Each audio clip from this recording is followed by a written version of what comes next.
In the quiet early hours of January 27, 2015, the prestigious Desalze Winelands Golf Estate slept under a pale South African moon. Security lights hummed softly, alarms stood armed, and the sprawling villas of the wealthy rested behind electric fencing and guarded gates. It was the last place anyone would expect horror. The kind of community where joggers felt safe at dawn, where children rode bicycles in peaceful loops, and where the Van Breda family began another seemingly ordinary night, unaware that by sunrise, their name would be spoken in every household in the country. Inside the luxurious home on 12 Gosker Street lived a family that appeared, to everyone who knew them, perfectly stable Martin and Teresa Van Breda. Successful, healthy, disciplined, and deeply dedicated to their children. Their 3 kids, Rudy, Henri, and the youngest Marley, had grown up between South Africa and Australia. Martin was a respected businessman, a director in a major family-owned company. Teresa was known as a warm, steady presence, protective but not overbearing. Their children, high achievers, polite, grounded, and often described as the kind of family you wish you had. And for a while, that image held true. But behind the facade of wealth and order, small cracks had begun to form. Rudy, the eldest son, brilliant in academics, had returned to South Africa for a holiday from the University of Melbourne. Henri, the middle child, had been struggling in university, failing classes, withdrawing socially, and dealing with rumors of drug experimentation. Yet none of these cracks suggested anything remotely violent, nothing that would indicate the night would end drenched in blood. That night, the family spent a quiet evening together. Dinner, light conversation, and routine fatigue. Security cameras recorded them returning home earlier with no signs of conflict or tension. Neighbors later recalled that the estate was unusually silent, as if the whole place unconsciously braced itself for something it couldn't yet understand. Sometime after midnight, the house fell into darkness. Bedrooms settled, lights switched off one by one. The sound of crickets filled the quiet wine estate. For the next few hours, nothing unusual appeared on security logs. No alarms, no motion detectors, no panicked calls. But inside the Van Breda home, terror had already begun. Just after 3 a.m., a violent struggle unfolded upstairs in the boys' shared bedroom. It started with a single blunt strike, heavy, forceful, and unexpected, the kind that wakes a person in shock, not understanding what hit them. Rudy, asleep in his bed, was attacked first. The weapon used was a heavy axe from the family's own home. The blows were relentless, vicious, aimed with precision and fury. The kind of attack delivered by someone who wasn't simply trying to kill, but to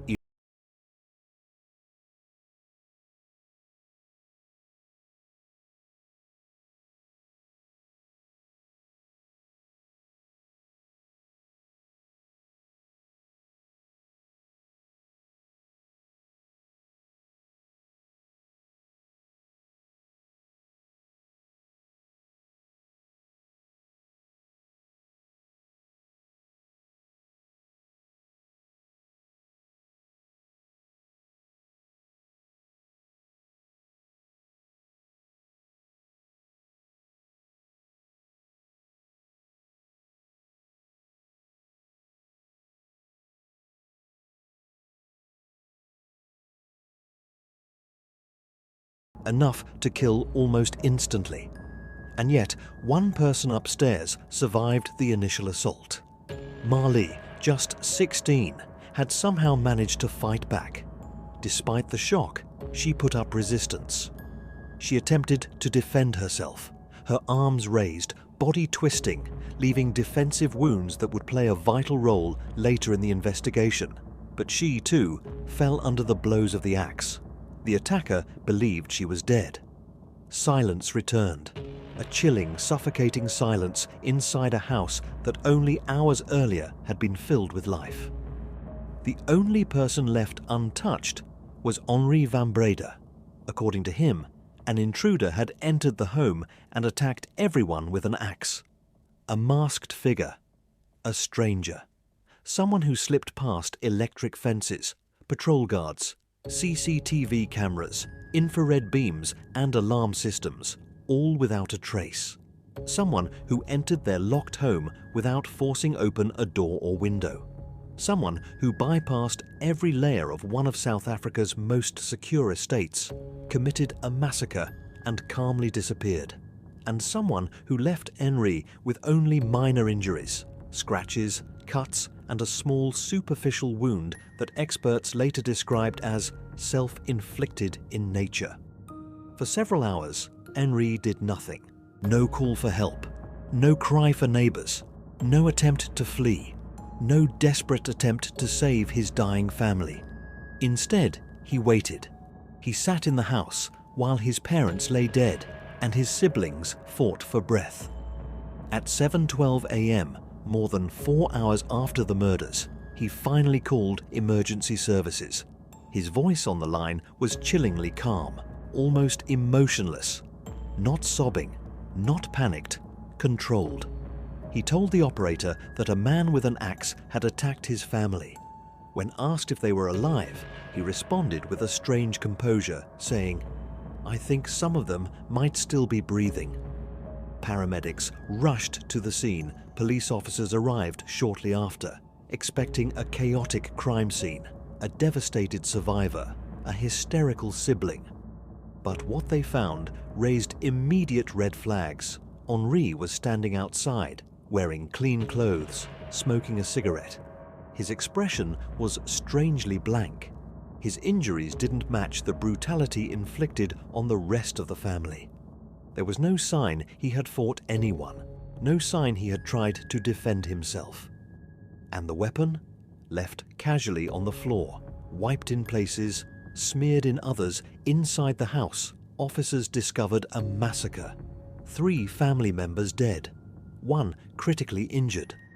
Blood pooled across the bedrooms and hallway. The patterns on the walls told a story of chaotic struggle, except in Henri's room, which remained almost oddly clean. Marley, against all odds, was still alive barely. Her skull fractured, jaw shattered, neck cut, body covered in defensive wounds. Her survival alone complicated everything. If she lived, she could reveal the truth, but doctors weren't sure she would make it. While medics rushed her away, police began questioning Henri, and the inconsistencies grew with every word he spoke. His story changed. Details shifted. His tone never matched his claims. Investigators reviewing the estate's security logs found no evidence of an intruder whatsoever. No breached gate, no tampered fencing, no trespass recorded on cameras, no footprints, no fingerprints, nothing disturbed. It was as if the supposed intruder had materialized out of thin air and vanished the same way. But the blood patterns, the angles of the wounds, the timing, the absence of forced entry, all pointed inward. And more disturbingly, they pointed to Henri. According to the state's timeline, Henri had more than 4 hours alone after the murders. 4 hours to wash up, 4 hours to stage injuries, 4 hours to practice a story, 4 hours to destroy.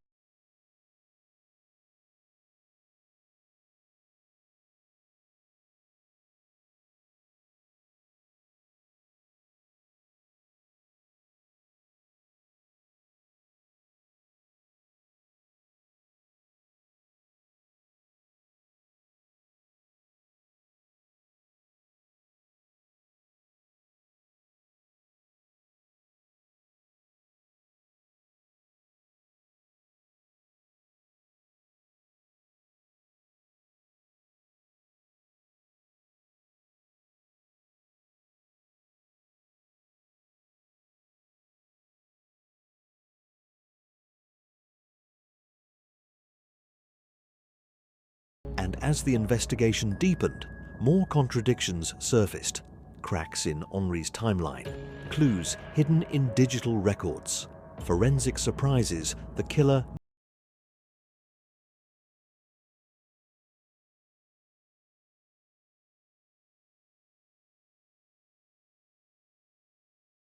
They might have been a deliberate act from inside the family itself, and the only surviving witness could also be the one holding the axe. Police sealed off the entire house that morning, guiding forensic teams through blood-soaked hallways, past overturned furniture, and into the rooms where the family had taken their final breaths. What they found inside the Van Breda home did not resemble the chaotic aftermath of an intruder's frenzy. Instead, it looked eerily controlled, almost staged, with a pattern that felt disturbingly personal. The killer had moved with purpose, beginning with Rudy, then Martin, then Teresa, and finally Marley. Every strike suggested intention, not fear or panic. And the more investigators studied the scene, the more the single surviving son began to stand out like a bright, unmistakable marker. Henri sat at the police station that same day, giving what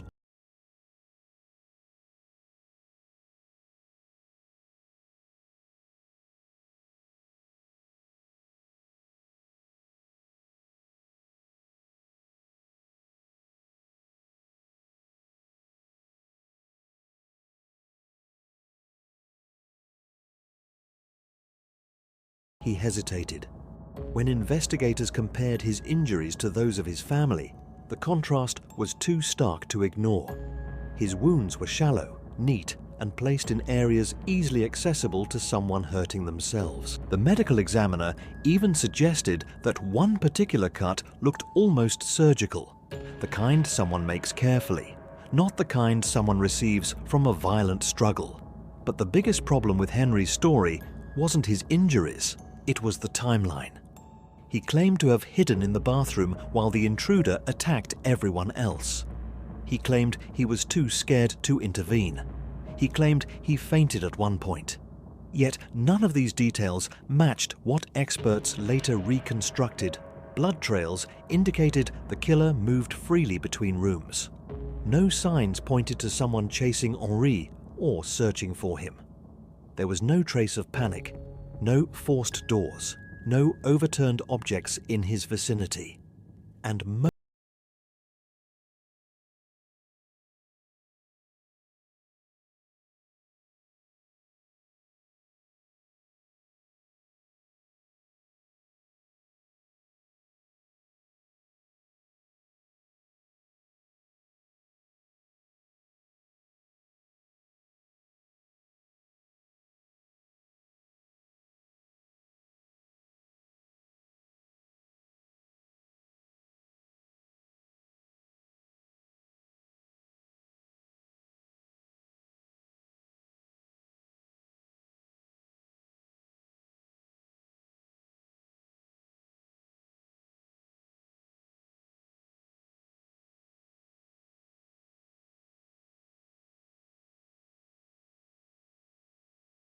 Meanwhile, doctors fought to save the youngest sibling, Marley, who had suffered catastrophic injuries. Her survival shocked even experienced surgeons. Her skull had been fractured in multiple places, exposing brain tissue. She had deep cuts along her neck, leaving her inches from death. Yet she clung to life with a strength no one could explain. She was placed into an induced coma, surrounded by machines, tubes, and whispered prayers. And while she couldn't yet speak, forensic specialists already anticipated what her memory, if intact, could reveal a surviving witness, especially one inside the house during the attack, could destroy Henry's version of events entirely. In the days that followed, the Van Breda murders dominated headlines across South Africa. News channels replayed aerial footage of the estate. Talk shows dissected the family's history. Journalists questioned how a boy raised in privilege could be tied to such brutality. Some believed Henri was a traumatized survivor. Others saw him as a cold, calculating killer. But the evidence, piece by piece, leaned heavily in one direction, detectives discovered no sign of forced entry. All doors remained locked from the inside. The estate's security guards reported nothing unusual during the night. No alarms, no suspicious movement, no unfamiliar faces on cameras. If a stranger had entered, he would have needed skills of a professional phantom. Yet the attack itself was messy, extreme, emotionally charged. It didn't match the behavior of a professional intruder at all. It matched someone familiar with the home, someone comfortable enough to move freely, someone with deep emotional ties to the victims. While investigators built their case, Henri attempted to resume a normal life. He stayed with relatives, attended family gatherings, even joked with friends, behavior many found unsettlingly detached. His calmness turned into a subject of public fascination. Interviews his friends gave to the press described him as emotionless, almost robotic after the murders. They recalled meeting him at restaurants where he acted as if nothing out of the ordinary had happened. His lack of grief, lack of shock, lack of visible trauma became impossible to ignore. Then came the forensic breakthroughs. Blood spatter on Henry's shorts suggested proximity to the attacks, not merely witnessing them, but standing close enough to the victims to be hit by microscopic droplets. Forensic analysts explained the direction of the blood, the height of the sprays, the angle of the impacts. Every calculation pointed toward the same conclusion. Henri had been near his family at the exact moment the axe fell, not hiding behind a bathroom door. The axe itself told another story. It was found lying in a pool of blood, partially cleaned. Some prints remained. Some were smudged. The killer had made a careless attempt to wipe it down, leaving just enough evidence to raise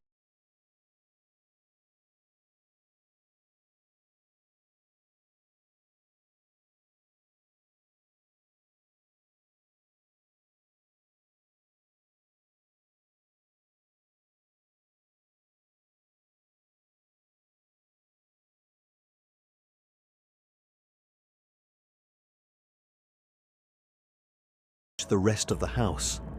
And if the killer was a stranger, why was Henri spared? These were questions Henri never convincingly answered. When the public learned these details, opinions shifted sharply. Henri's calmness was no longer seen as shock, it became suspicious. His inconsistencies weren't dismissed as trauma, they became potential lies. Still, without a confession or eyewitness account, prosecutors needed one more crucial element: motive. What could drive a young man to murder his entire family? Whispers circulated. Rumors emerged from university acquaintances.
On physical evidence, behavioral inconsistencies, and forensic patterns. Henri, meanwhile, kept living his life outside of custody.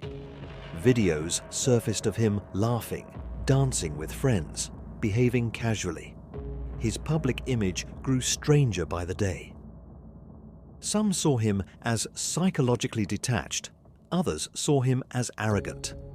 When he eventually appeared in public with a new girlfriend, the country reacted with disbelief. How could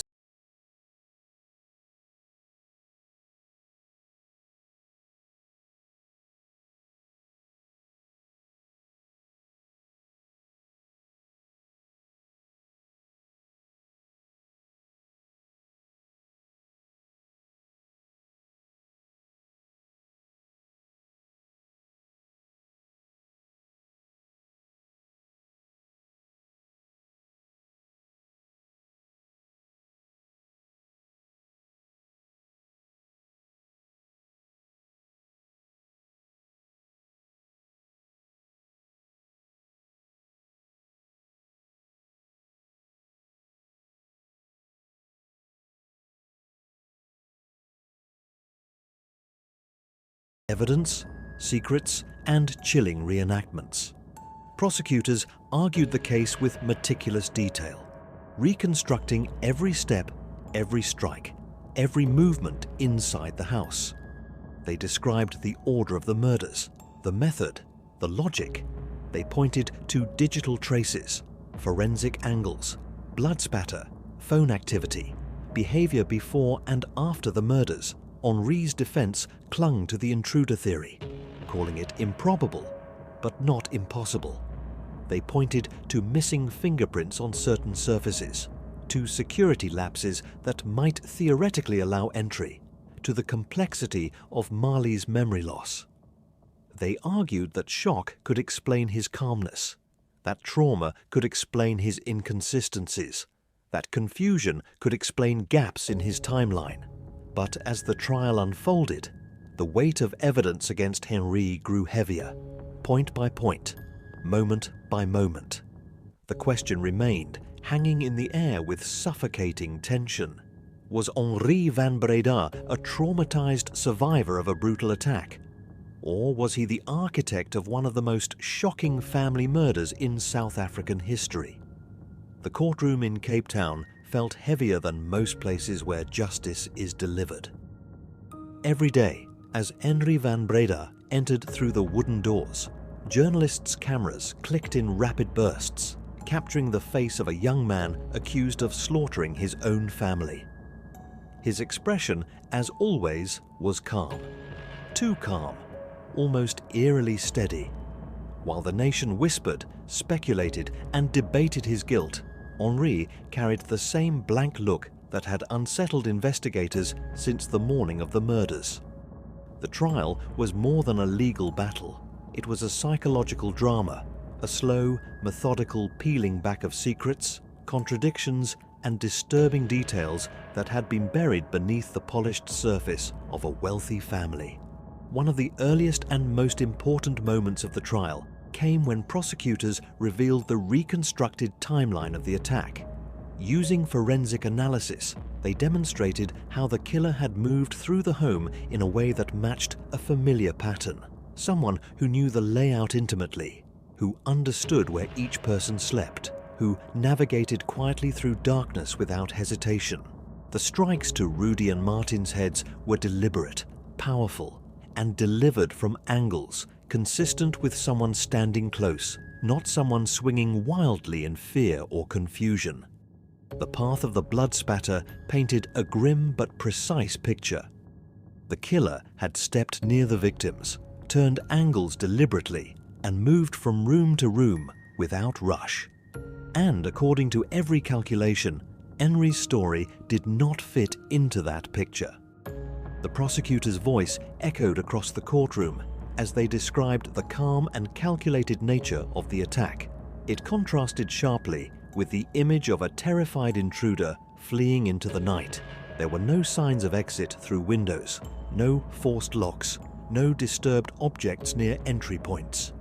The estate's high-tech security system showed nothing. Not a single alarm triggered, not a single fence breached, not a single suspicious movement caught on camera.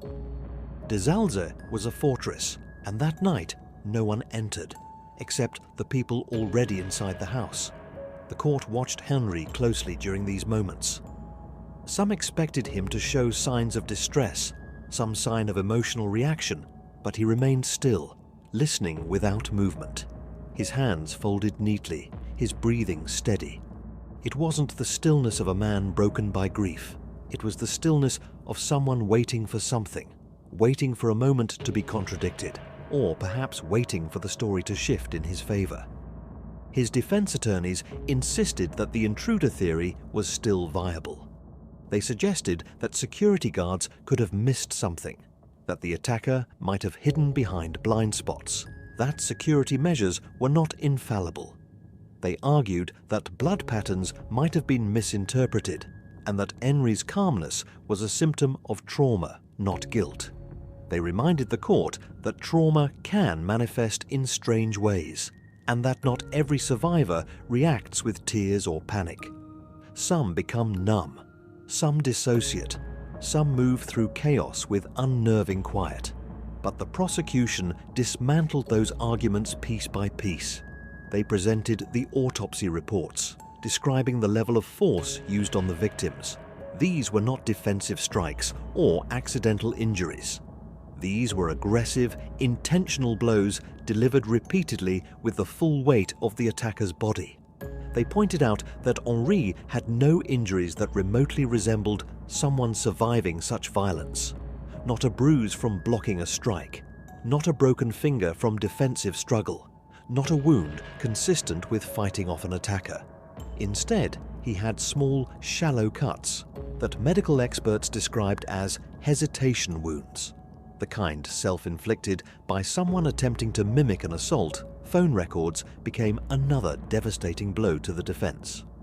Prosecutors showed logs indicating that Henri had been active on his phone during the hours he claimed to be unconscious internet connections, Wi-Fi activity, even failed calls that appeared to be attempts to reach someone before he finally dialed emergency services hours later. These were tiny digital footprints, invisible to the naked eye, but extraordinarily revealing in court. They painted a picture of a man awake, moving, thinking, and aware, not unconscious on a bathroom floor, as he claimed. But the most heartbreaking part of the trial was Marley. She sat in the courtroom for the first time months after the attack, her posture quiet, her presence small but powerful. Her hair had grown back, covering the scars that once threatened her life. Her jaw, which had been shattered, had healed through surgeries. She was alive, a miracle in itself. But her survival came with a silence that gripped the entire courtroom. She remembered nothing of the night doctors testified that her memory loss was real, a psychological shield against trauma, not manipulation. Her silence neither accused nor defended Henri. It simply left a hollow space where answers could have been. As the trial continued, the prosecution highlighted a detail that lingered uncomfortably in the courtroom. The order of the killings, Rudy first, then Martin, then Teresa, then Marley. The attack showed a controlled progression from one victim to the next, each strike delivered with precision. This pattern matched someone acting with purpose, someone strong enough to overpower the victims easily, someone who did not fear being interrupted, someone who was not frightened of being seen, someone who knew exactly who was where and who needed to be attacked next. Time after time, the picture grew clearer. This was not the work of a panicked intruder. This was the work of someone inside the house. When it came time for closing arguments, the courtroom felt electric. Reporters packed every bench. Families of the victims sat in tense silence, and South Africans across the country tuned into live feeds. The prosecution delivered a final, crushing summary. The crime scene told the story. The forensic evidence confirmed it. The timeline supported it. And Henri's own behavior after the murders revealed more than he intended. They reminded the court that Henri had waited hours to call for help while his sister lay dying. They reminded the court that his first instinct after the murders was not to run hysterically to neighbors, but to sit, smoke a cigarette, and present a story that never matched the evidence. They painted him not just as a murderer, but as a calm, calculated one. When the judge finally delivered the verdict, the entire courtroom held its breath. Henri stood still, staring forward, his face expressionless. Then the words came, guilty on all counts. Guilty of murdering his father, mother, and brother. Guilty of attempting to murder his sister. Guilty of obstructing justice. The judge described Henri's actions as cold-blooded, brutal, and shocking. There was no emotional reaction from Henri. No tears, no outburst. He simply blinked slowly, as though the verdict were just another piece of information rather than the end of his life as a free man. Sentencing came next. For the murders, Henri received 3 life sentences. For the attempted murder of Marley, he received an additional 15 years. For obstruction of justice, another 5. The sentences would run concurrently, effectively ensuring he would spend decades, if not the rest of his life, behind bars. The severity of the punishment echoed through South Africa. The story of the privileged young man who killed his family became a symbol of something larger, a warning about the masks people wear, about the darkness that can exist in places where no one expects it. After the verdict, attention turned again to Mali. Reporters tried to follow her story, but she remained private. Friends and relatives protected her closely, ensuring she was shielded from cameras and public questions. She worked on rebuilding her life, learning to live without her parents, without her brother, without the memories of the night that stole them from her. She visited schools, pursued studies, and stayed largely silent about the tragedy. Her life became a quiet testament to survival, resilience, and unimaginable strength. As for Henri, prison life was a stark contrast to the comfort he had grown up in. The silent corridors of the Van Breda home had become cold concrete walls. The luxury of De Zalze replaced by a prison cell. Yet even in prison, Henri remained largely expressionless, rarely giving interviews, rarely reacting emotionally. Some suggested he had dissociated permanently. Others believed he felt justified. Still, others believed he simply refused to accept reality. Over time, the Van Breda case evolved from breaking news to a national legend, a story retold in documentaries, podcasts, and books. A story about a family that seemed perfect until cracks revealed themselves through blood and tragedy. A story about a boy whose calmness was mistaken for shock, but later understood as something far more chilling. A story about survival, silence, and justice delivered slowly but powerfully. And yet, one haunting question still follows the case. Why? Why would he do it? Was it drugs? Was it rage? Was it fear of failure? Was it a mental break? Or was it something darker, something no forensic report could ever capture? The world will never truly know the motive behind the Van Breda murders. What remains is the chilling truth of the crime, the undeniable evidence, the verdict, and a surviving sister who chooses peace over revenge, silence over speculation. The legacy of the Van Breda case is not just the brutality of the murders, but the reminder that evil can wear the calmest face, that horror can live inside a beautiful home, and that sometimes the greatest danger comes not from outside intruders, but from those who share our blood, our dinners, our laughter, and our lives.